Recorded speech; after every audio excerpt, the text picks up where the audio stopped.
Hello friends, welcome to this platform. स्वागत है आपका इस प्लेटफॉर्म में। तो आज का जो सेशन है वो जेटेट सीडीवी का सेशन है और सेट मैंने 11 तक वीडियो अपलोड कर दिया था। तो आज का जो सेट है वो 12 सेशन है, ठीक है ना, 12 सेट है और इसमें 30 मोस्ट टॉप क्वेश्चंस रहेंगे जो आप लोगों के लिए बहुत ही ज़रूरी है, बहुत हेल्पफुल है, ठीक है। तो इस वीडियो को जरूर देखिएगा और पिछले वीडियो को भी आप लोग जरूर देखिएगा फ्रेंड्स। तो आज का हम लोग सेशन स्टार्ट करते हैं और आज का पहला क्वेश्चन है, अंतर्दृष्टि अर्थात सूझबूझ के द्वारा सीखने का सिद्धांत गेस्टाल्टवादी मनोविज्ञान की देन है। यह सिद्धांत किसके लिए सर्वाधिक उपयोगी है?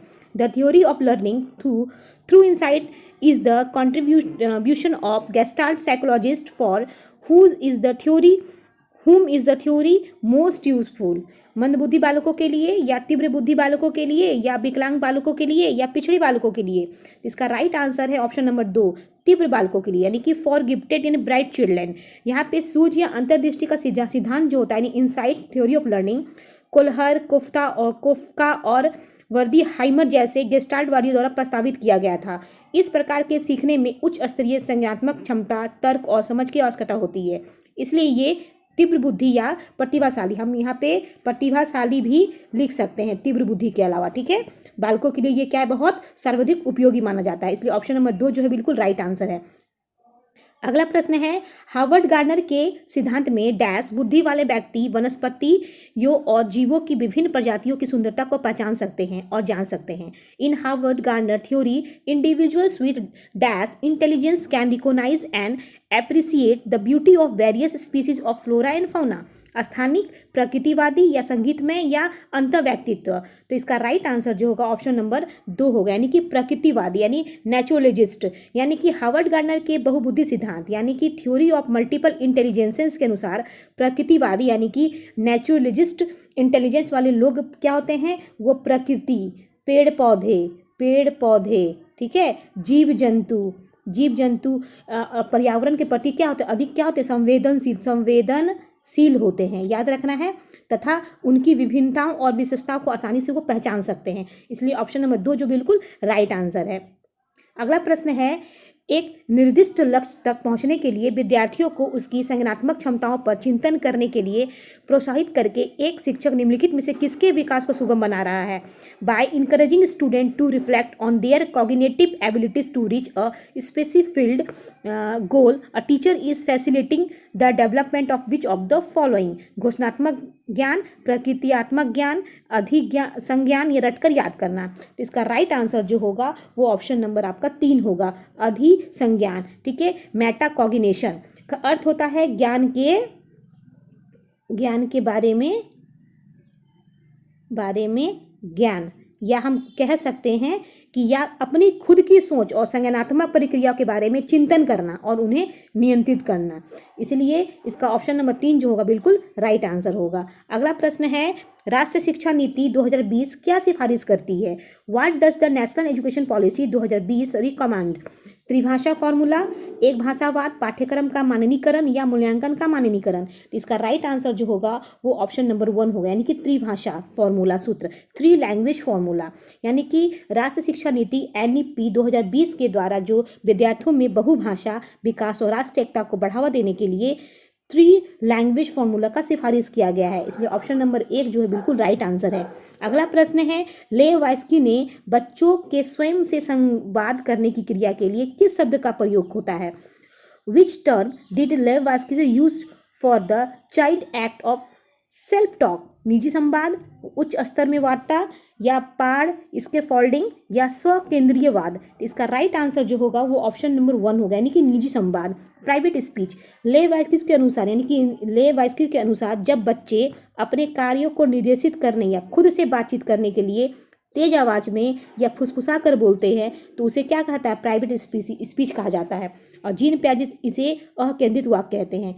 इनको क्या कहते हैं? जीन पियाजे क्या कहते हैं?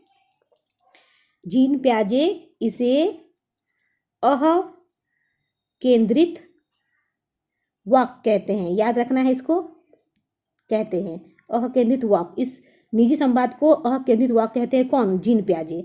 इसका आंसर होगा ऑप्शन नंबर 1।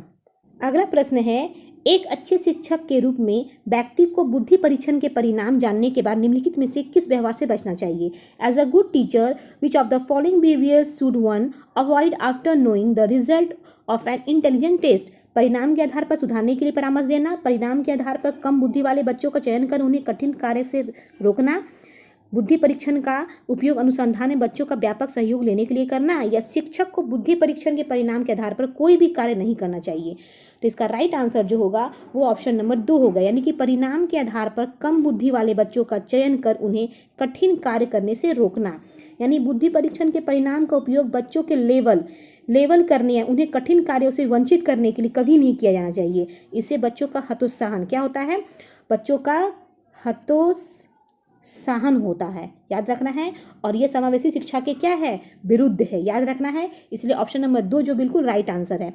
अगला प्रश्न है, बाल शिक्षा बाल विकास एक क्षेत्र है जिसमें child development is a field in which मानव मूल्यों में परिवर्तन का अध्ययन किया जाता है। एक व्यक्ति के जीवन भर के व्यवहार की व्याख्या की जाती है, या बच्चों के व्यवहार की तुलना वयस्कों से के व्यवहार से की जाती है, या सकारात्मक सामाजिक और दूसरी योग्यता के संबंध में एक बालक के निरंतर विकास का अध्ययन किया जाता है।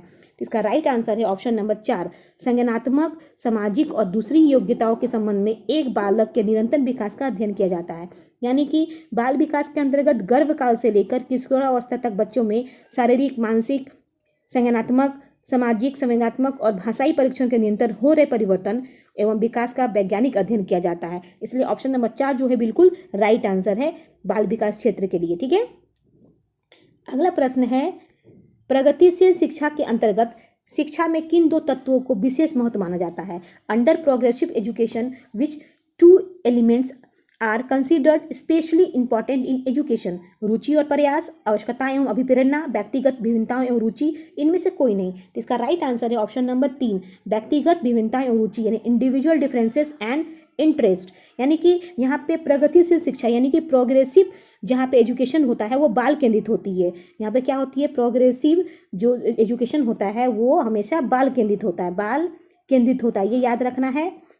और जो जॉन डीवी के विचारों पर आधारित है, किसके विचारों पर? जॉन डीवी के विचारों पर आधारित है, याद रखना है। इसमें प्रत्येक बच्चे की व्यक्तिगत भिन्नता, उसकी क्षमताओं और उनकी रुचियों के सर्वोपरि महत्व दिया जाता है। इसलिए ऑप्शन नंबर 3 जो बिल्कुल राइट आंसर है। अगला प्रश्न है, आप अपनी कक्षा के बच्चों का सामाजिक, शारीरिक एवं संवेदनात्मक विकास करना चाहते हैं तो निम्न में से आप किसका चुनाव करेंगे? If you want to promote the social, physical and emotional development of children in your class, which option would your choose?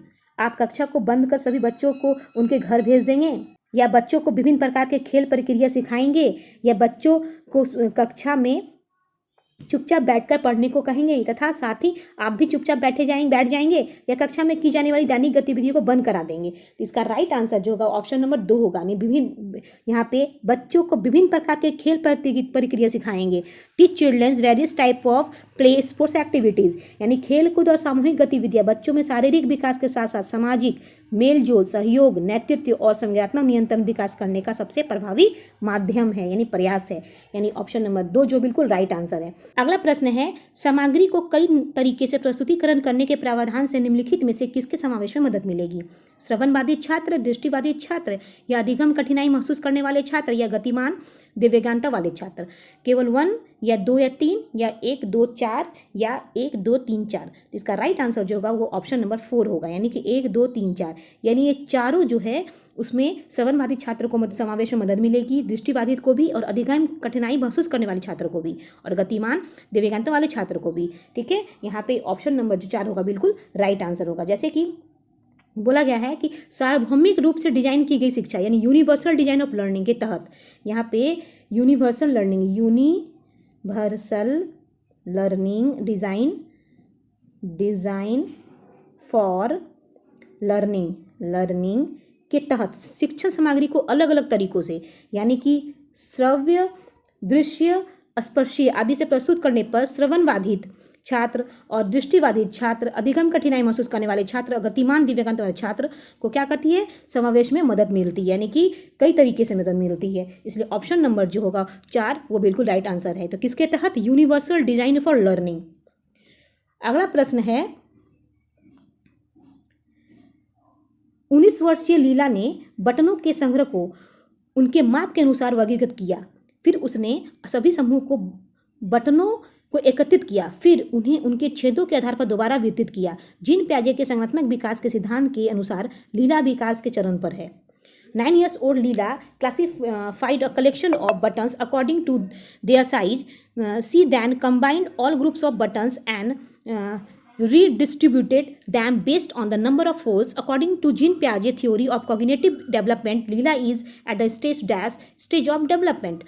पूर्व संक्रियात्मक, अमूर्त संक्रियात्मक, मूर्त संक्रियात्मक और संवेदी चालक। इसका राइट आंसर जो होगा वो आपका ऑप्शन नंबर 3 होगा, यानी मूर्त संक्रियात्मक, यानी कि कंसीड ऑपरेशनल। यानी 7 से 11 वर्ष की आयु जो होती है, यहाँ पे बताना है आपको 7 से 11, ये 7 से 11 वर्ष की जो आयु होती है वो मूर्त संक्रियात्मक अवस्था होती है, याद रखना है।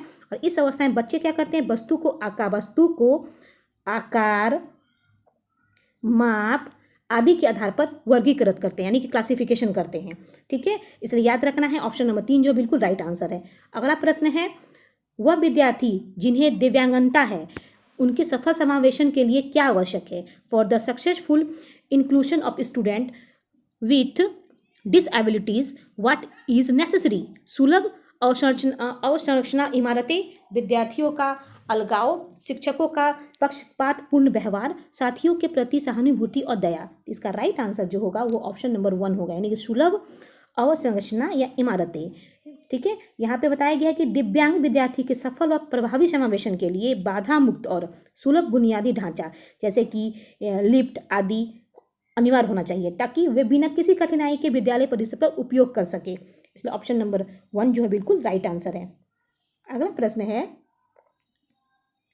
शिक्षार्थियों में वैज्ञानिक सोच का विकास करने के लिए आवश्यक घटक है। इसेंशियल फैक्टर फॉर डेवलपमेंट यानी developing scientific thinking in learners are. शिक्षार्थियों के समक्ष छोटी छोटी समस्याएं रखी जाए। शिक्षार्थियों के द्वारा किए गए संभावित समाधानों का परीक्षण करके, बच्चों को संभावित समाधानों के निर्माण हेतु प्रेरित करके, शिक्षार्थियों को पारिवारिक समस्याओं को हल करने हेतु प्रयास करा के। इसका राइट आंसर जो होगा वो ऑप्शन नंबर 3 होगा, यानी कि बच्चों को संभावित समाधानों के निर्माण हेतु प्रेरित करके, जैसे कि वैज्ञानिक सोच का मुख्य आधार तार्किक अन्वेषण, समस्या पहचान और उसके संभावित समाधानों यानी हाइपोथेसिस का निर्माण एवं परीक्षण करना है। याद रखना है कि तार्किक अन्वेषण, समस्या पहचान, ठीक है, और हाइपोथेसिस का निर्माण करके क्या होता है, परीक्षण करना है। इसलिए ऑप्शन नंबर 3 जो बिल्कुल राइट आंसर है। अगला प्रश्न है, निम्नलिखित में से कौन सा प्रगतिशील शिक्षा का एक प्रमुख सिद्धांत है? Which of the following is a की प्रिंसिपल ऑफ प्रोग्रेसिव एजुकेशन? पाठ्यचर्या पूर्ण निर्धारित और सार्वभौमिक होना चाहिए। छात्रों के सीखने को मापने के लिए मानकीकृत परीक्षण सबसे अच्छा तरीका है। छात्रों को अपने शिक्षकों से ज्ञान का निष्क्रिय प्राप्तकर्ता होना चाहिए। सीखना प्रमाणिक कार्यों का आधारित होना चाहिए। इसका राइट आंसर है ऑप्शन नंबर 4, सीखना प्रमाणिक कार्यों पर आधारित होना चाहिए, यानी learning should be based and authentic text, यानी कि प्रगतिशील शिक्षा करके सीखने, लर्निंग बाय डूइंग। यहाँ पे लर्निंग बाय डूइंग और वास्तविक जीवन यानी कि वास्तविक जीवन से जुड़े, जीवन से क्या होता है, जुड़ा होना चाहिए, जो ऑथेंटिक होना चाहिए, यानी ऑथेंटिक पर बल देना चाहिए, यानी अनुभव पर बल देना चाहिए, प्रमाणिक अनुभव पर बल देना चाहिए। इसलिए ऑप्शन नंबर 4 जो है बिल्कुल राइट आंसर है। अगला प्रश्न है, आप अपनी कक्षा में कड़ी मेहनत से पढ़ाते हैं तथा बालक भी बड़े ध्यानपूर्वक पढ़ते हैं, परंतु कुछ बालक बहुत शीघ्रता से सीख जाते हैं तथा कुछ बालक धीरे धीरे सीखते हैं। इस समस्या का कारण हो सकता है, you teach with great effort in your class and students pay close attention but some students learn very quickly while others learn slowly. The reason for this problem could be, अधिगम व्यक्तिगत होना चाहिए, कुछ बालकों का स्वास्थ्य सही नहीं है, कुछ बालकों का मन विद्यालय में नहीं लगता, उपरोक्त सभी। इसका राइट आंसर जो होगा वो ऑप्शन नंबर 1 होगा, यानी कि अधिगम व्यक्तिगत होना चाहिए। Learning is individual differences exist. संसार में कोई भी 2 बच्चे एक समान नहीं होते हैं। प्रत्येक बच्चे की बुद्धि, गति, सीखने की शैली और क्षमता अलग अलग होता है, और जिसे क्या कहते हैं हम लोग, व्यक्तिगत भिन्नता कहते हैं। इसलिए ऑप्शन नंबर 1 जो है बिल्कुल राइट आंसर है। अगला प्रश्न है, मोहन ने विद्यार्थियों को आयतन की समझ बनाने के लिए विभिन्न धारिताओं वाले बर्तन दिए। फरहा ने अपने विद्यार्थियों को कूड़े से यांत्रिक कार्य करने की संभावना पर मानस मंथन करने के लिए कहा। दोनों अध्यापक अपनी कक्षा में किस शिक्षण शास्त्रीय युक्ति का प्रयोग कर रहे हैं? Mohan gave students containers of different capacities to help them understand volume. Farha asked her student to brainstorm possibilities of creating mechanical tasks from waste. Which pedagogical strategy are both teachers using in their classroom? व्यवहारवाद, रचनावाद, स्पष्ट अनुदेशन या सक्रिय अनुकूलन? इसका right answer जो होगा वो option number 2 होगा, यानी रचनावाद होगा। ठीक है, यानी कि रचनावादी उपागम में छात्र स्वयं सक्रिय रहकर वस्तुओं के साथ अंतःक्रिया करके, क्या करके, उसके साथ अंतःक्रिया करके अपने ज्ञान का निर्माण करते हैं। जैसा कि बर्तन या कचरे से चीजें बनाने के इन उदाहरण में क्या है? अस्पष्ट है, इसलिए ऑप्शन नंबर 2 जो बिल्कुल राइट आंसर है। अगला प्रश्न है, किसी बच्चे के चिंतन में आयु के बढ़ने के साथ साथ किसकी प्रधानता बढ़ती है? As a child grow older what quality increase in dominance in their thinking? तर्क की, सामान्यांकन की, या आत्मकेंद्रीकरण की, या जीववाद की? इसका राइट आंसर जो होगा वो ऑप्शन नंबर 1 होगा, यानी तर्क की, रीजनिंग की, लॉजिक की। यानी जैसे जैसे बच्चे की आयु बढ़ती है और उसका संज्ञानात्मक विकास होता है, क्या होता है? इसका संज्ञानात्मक विकास होता है।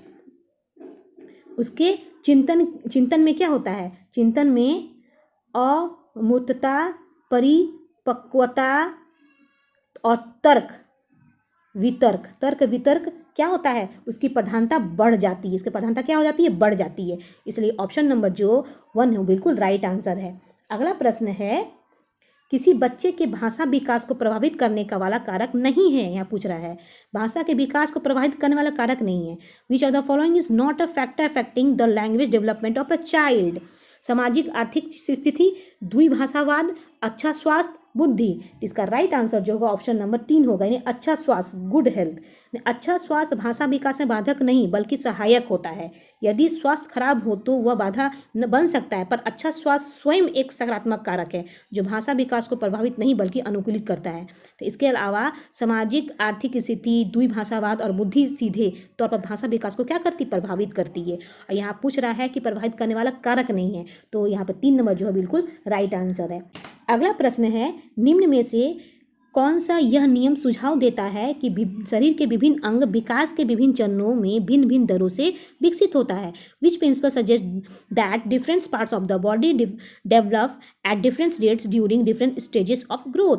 विकास एक आयामी होता है, विकास एक दिशाई होता है, विकास एक असतत प्रक्रिया है, विकास की दिशा अधोगामी एवं शीर्षगामी होती है। तो इसका ऑप्शन नंबर 4 जो है बिल्कुल राइट आंसर है। कैसे? देखिए, विकास के सिद्धांतों के अनुसार विकास की दर व्यक्तिगत और शारीरिक अंगों के हिसाब से भिन्न भिन्न होता है, जिसमें से सिर से पैर, यानी शीर्षगामी मतलब सिर से पैर, ठीक है, और केंद्र से बाहर की ओर अधोगामी में केंद्र से बाहर की ओर, ठीक है। बाहर की ओर का नियम क्या है? नियम यहाँ पे शामिल है, इसलिए ऑप्शन नंबर 4 जो बिल्कुल राइट आंसर है। अगला प्रश्न है, निम्नलिखित में से कौन सी दिव्यांगता सामाजिक संचार में चुनौतियों का कारण बनती है? Which of the following disabilities cause significant challenges in social communication? आत्मकेंद्रिता यानी स्वलीनता, पठन वैकल्प्य या गुणज वैकल्य या गतिमान द्विगांता? ठीक है, इसका राइट आंसर जो होगा वो ऑप्शन नंबर 1 होगा, यानी आत्मकेंद्रिता यानी कि स्वलीनता, यानी कि ऑटिज्म स्पेक्ट्रम। यहाँ पे बोला गया है ऑटिज्म स्पेक्ट्रम डिसऑर्डर से ग्रसित बच्चे दूसरों के साथ संवाद करके सामाजिक मेल जोल बढ़ाने और भावनाओं को समझने में मुख्य रूप से उसको क्या होता है? कठिनाई होता है, इसलिए ऑप्शन नंबर 1 जो बिल्कुल राइट आंसर है। अगला प्रश्न है कथन ए में कि पढ़ाते समय एक शिक्षक को पाठ्य सामग्री को दर्शाने के विभिन्न तरीके अपनाने चाहिए, और इसका रीजन दिया है कि शिक्षक को अधिगमकर्ताओं के विभिन्न आवश्यकताओं के हेतु अपने शिक्षा शास्त्र को उसके अनुकूल बनाना चाहिए। तो इसका ऑप्शन नंबर है ए और आर दोनों सही है। आर ए की सही व्याख्या करता है और ए और आर दोनों सही है, लेकिन आर ए की सही व्याख्या नहीं करता। ए सही है लेकिन आर गलत है, ए और आर दोनों गलत है। इसका राइट आंसर जो होगा वो ऑप्शन नंबर 1 होगा। ए और आर दोनों सही है लेकिन आर जो है ए की सही व्याख्या करता है। जैसे कि बताया गया है कि कक्षा में विभिन्न प्रकार की पृष्ठभूमि और सीखने की शैली वाले बच्चे होते हैं, इसलिए शिक्षक को अलग अलग शिक्षण तरीके का उपयोग करना चाहिए ताकि सबकी आवश्यकताएं पूरी हो सके। इसलिए ऑप्शन नंबर 1 जो बिल्कुल राइट आंसर है। ठीक है, अगला प्रश्न है, व्यापक एवं सतत मूल्यांकन के अंतर्गत निम्नलिखित में से कौन सा कार्य नहीं किया जाता है? Under continuous and comprehensive evaluation which of the following action is not performed? इसमें परीक्षा परिणामों का विश्लेषण और व्याख्यान वैज्ञानिक तरीके से किया जाता है। इसमें परीक्षा के प्राप्तांकों के आधार पर विद्यार्थियों को उत्तीर्ण अथवा अनुत्तीर्ण किया जाता है। इसमें बच्चा पर पड़ने वाले दबाव को कम किया जाता है। मूल्यांकन को व्यापक एवं नियमित बनाना चाहिए। ठीक है, तो इसका राइट आंसर जो होगा वो ऑप्शन नंबर आपका 2 होगा। इसमें परीक्षा के प्राप्तांकों के आधार पर विद्यार्थियों को उत्तीर्ण और अवतीर्ण किया जाता है, यानी कि सतत एवं व्यापक मूल्यांकन यानी CCE का उद्देश्य बच्चों को केवल पास या फेल घोषित करना नहीं, बल्कि उसके समग्र विकास का निरंतर आकलन करना ही उसकी कमियों को सुधारना है। इसलिए ऑप्शन नंबर 2 जो है बिल्कुल राइट आंसर है। अगला प्रश्न है, निम्नलिखित में से समालोचनात्मक चिंतन में क्या शामिल है? पराग संज्ञान, विश्लेषण या मनन? तो इसका राइट आंसर जो होगा ऑप्शन के अकॉर्डिंग यहाँ पे ऑप्शन नंबर आपका 1 यानी कि 1, 2, 3 यानी तीनों इसका सही है। यानी समालोचनात्मक चिंतन में परासंज्ञान, मेटा कॉग्निशन भी शामिल है, विश्लेषण एनालिसिस भी शामिल है, मनन रिफ्लेक्शन ये भी शामिल है। जैसे कि आपका देखा गया है कि समालोचनात्मक यानी क्रिटिकल थिंकिंग में मेटा कॉग्निशन, एनालिसिस, रिफ्लेक्शन ये तीनों चीज का शामिल होना बहुत जरूरी है। इसलिए ऑप्शन नंबर 1 जो बिल्कुल राइट आंसर है। अगला प्रश्न है, निम्नलिखित में से कौन सी शैक्षणिक प्रणाली अत्यधिक दृष्टिबाध्यता से जूझने पर विद्यार्थियों को समावेशन हेतु प्रभावशाली नहीं है? Which of the following pedagogical strategy is not effective for the inclusion of students with severe visual impairment? प्रत्यक्ष और स्पष्ट रूप से बोलना एवं पढ़ाना, 3 आयामी नक्शे और चार्ट, ऐसी किताबें और बोर्ड जिनको छुआ या महसूस किया जा सकता है, दृश्यात्मक प्रस्तुतिकरण देने के लिए कंप्यूटर का उपयोग? तो इसका राइट आंसर जो होगा वो ऑप्शन नंबर 4 होगा, दृश्यात्मक प्रस्तुतिकरण देने के लिए कंप्यूटर का उपयोग। जो छात्र अत्यधिक दृष्टिबाध्य है उनके लिए केवल दृश्य यानी विजुअल प्रस्तुतियों का उपयोग प्रभावी नहीं होता, उनके लिए स्पर्श यानी कि टैक्टाइल यानी कि ब्रेल लिपि और श्रव्य उपकरणों की आवश्यकता होती है। इसलिए ऑप्शन नंबर 4 जो बिल्कुल राइट आंसर है। अगला प्रश्न है, अभिकथन ए में अधिगम के लिए विद्यालय के सामाजिक अवसरों में भागीदारी महत्वपूर्ण है, और इसमें तर्क दिया है अधिगम मुख्य रूप से एक सामाजिक क्रिया है। ए और आर दोनों सही है और आर ए की सही व्याख्या करता है। ए और आर दोनों सही है लेकिन आर ए की सही व्याख्या नहीं करता। ए सही है लेकिन आर गलत है, ए और आर दोनों गलत है। इसका राइट आंसर जो होगा वो ऑप्शन नंबर आपका 1 होगा, यानी ए और आर दोनों सही है और आर ए की सही व्याख्या करता है। लेव के सामाजिक सांस्कृतिक सिद्धांत के अनुसार सीखना मुख्य रूप से सामाजिक अंतर्क्रिया के माध्यम से होता है, इसलिए विद्यालय सामाजिक अवसरों में भाग लेना आवश्यक है। इसलिए ऑप्शन नंबर जो 1 है वो बिल्कुल राइट आंसर है। अगला प्रश्न है, वह बालक जो डैश से ग्रस्त है, गणित अवधारणाओं को स्पष्ट समझ नहीं पाता। A child suffering from dash can not clearly comprehends mathematical concept, dyscalculia, dyspraxia, dysphasia या डिसलेक्शिया? इसका राइट आंसर जो होगा वो ऑप्शन नंबर 1 होगा, डिसकैलकुलिया। यहाँ में डिसकैलकुलिया एक प्रकार का अधिगम यानी विकार है, लर्निंग डिसेबिलिटी है, जो गणितीय गणनाओं, संख्याओं को समझने और गणितीय अवधारणा से जुड़ा होता है। इसलिए ऑप्शन नंबर 1 जो है बिल्कुल राइट आंसर है। अगला प्रश्न है, वर्तमान समय में सतत एवं व्यापक मूल्यांकन के अंतर्गत ग्रेडों में अंकों का विवरण किया जाता है और इस प्रणाली में कितने प्रतिशत अंक प्राप्त करने वाले छात्र को सर्वोत्कृष्ट या A+ ग्रेड के अंतर्गत रखा जाता है? Under the current CCE grading system what percentage range qualify a student for a outstanding और A+ grade? 90 to 100%, 56 to 74%, 75 to 89% या 35 to 55%? इसका राइट आंसर जो होगा वो ऑप्शन नंबर 1 होगा, 90% से लेकर 100%। यानी मानक ग्रेडिंग प्रणाली के अंतर्गत 90% से 100% तक अंक प्राप्त करने वाले विद्यार्थी को सर्वोच्च श्रेणी यानी कि A+ आउटस्टैंडिंग ग्रेड दिया जाता है। ठीक है, इसलिए ऑप्शन नंबर 1 जो बिल्कुल राइट आंसर है। अगला प्रश्न है, समावेशी शिक्षा का वह पद्धति है जिसमें inclusive education is that system of education in which प्रतिभाशाली बालकों को शिक्षित किया जाता है, सृजनशील बालकों को शिक्षित किया जाता है, ये सामान्य एवं अधिगम अक्षम दोनों प्रकार के बालकों को शिक्षित किया जाता है, या मूक बधिर बालकों को शिक्षित किया जाता है? तो इसका राइट आंसर जो होगा वो ऑप्शन नंबर 3 होगा, यानी सामान्य एवं अधिगम असक्षम अक्षम दोनों प्रकार के बालकों को शिक्षित किया जाता है। यानी कि यहाँ बोला गया है कि जो समावेशी शिक्षा होता है यानी इंक्लूसिव एजुकेशन होता है, उसका अर्थ होता है बिना किसी भेदभाव के सामान्य और विशिष्ट यानी दिव्यांग दोनों प्रकार के बच्चों को एक ही कक्ष में एक साथ शिक्षा प्रदान करना। इसलिए ऑप्शन नंबर 3 जो है बिल्कुल राइट आंसर है। अगला प्रश्न है, निम्न में से कौन सा युग्म सुमेलित है? Which of the following pairs is correctly matched? सामाजिक विकास सिद्धांत वाइगोस्की, संज्ञानात्मक विकास सिद्धांत सिमंड फ्रायड, नैतिक विकास सिद्धांत जीन पियाजे, या मनोविशिष्टात्मक सिद्धांत कोहलबर्ग। तो इसका राइट आंसर जो होगा वो ऑप्शन नंबर 1 होगा। यानी कि सामाजिक विकास सिद्धांत किसने दिया था? ये वाइगोस्की ने दिया था। यानी कि लेव वाइगोस्की ने सामाजिक सांस्कृतिक विकास का सिद्धांत तय किया था। अतः अन्य विकल्प गलत है, बाकी 1 नंबर जो बिल्कुल सही है। अगला प्रश्न है यानी लास्ट प्रश्न कथन ए में है, एक बच्चे की विकास की प्रगति को उसकी आयु के बच्चों के विकास की दर से तुलना करके सटीकता से मापा जा सकता है। और कारण दिया है, विकास का स्वरूप एवं गति सभी बच्चों के लिए एक समान होती है तथा सभी सांस्कृतिक परिवेश में समान रहती है। तो यहाँ पे ऑप्शन दिया है कि ए और आर दोनों सही है, लेकिन आर जो है ए की सही व्याख्या करता है। ए और आर दोनों सही है लेकिन आर ए की सही व्याख्या नहीं करता। सही है लेकिन आर गलत है, ए और आर दोनों गलत है। तो इसका राइट आंसर जो होगा वो ऑप्शन नंबर आपका 4 होगा। ए और आर दोनों गलत है। वह कैसे? विकास की दर सभी बच्चों के लिए एक समान नहीं होती है, व्यक्तिगत भिन्नता पाई जाती है और यह विभिन्न सांस्कृतिक परिवेशों के अनुसार अलग अलग होती हैं। इसलिए दोनों कथन ए और आर दोनों गलत है। ठीक है, इसलिए ऑप्शन नंबर 4 जो बिल्कुल राइट आंसर है। तो फ्रेंड्स आज का सेशन यही समाप्त होता है। तो आज के लिए इतना ही। Take care and bye.